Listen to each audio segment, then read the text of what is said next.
There are rook sacrifices, and then there's this. Magnus Carlsen, in a rook endgame, gives up his rook for a pawn. Not a piece. A pawn. Against the world number 5. In the quarterfinals of a major tournament. With esports World Cup qualification on the line. Let me show you why this is the most beautiful endgame move of 2026. The Chess.com Open Playoffs.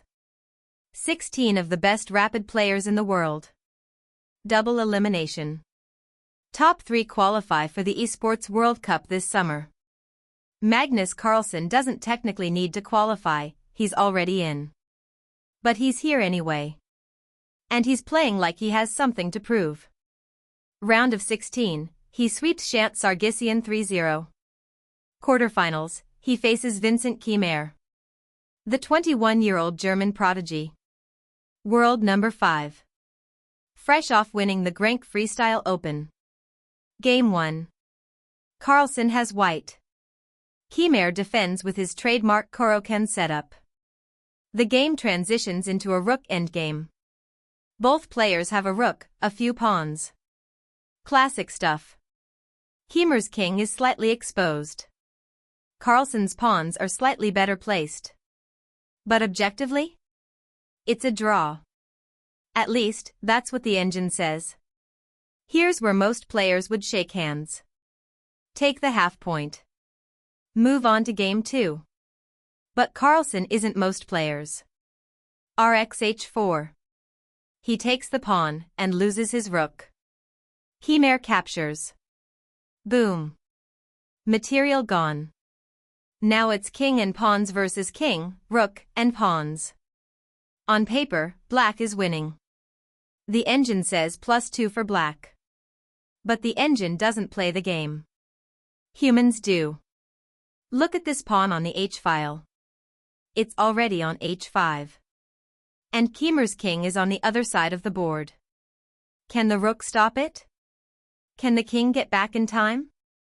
These are the calculations that separate super grandmasters from the rest of us. Keymer had 10 minutes on his clock.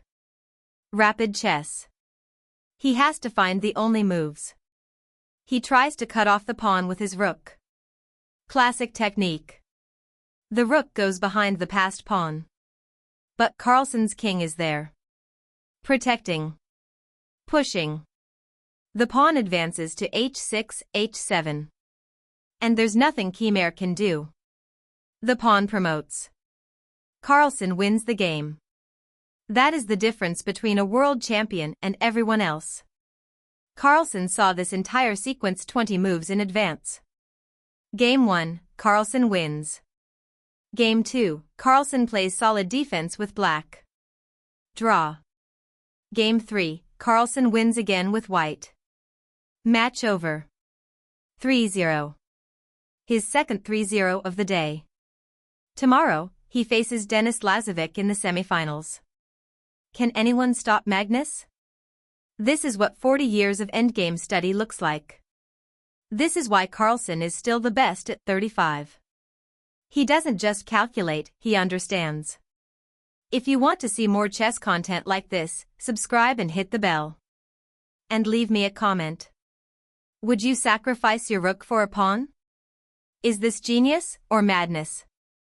I want to hear your take.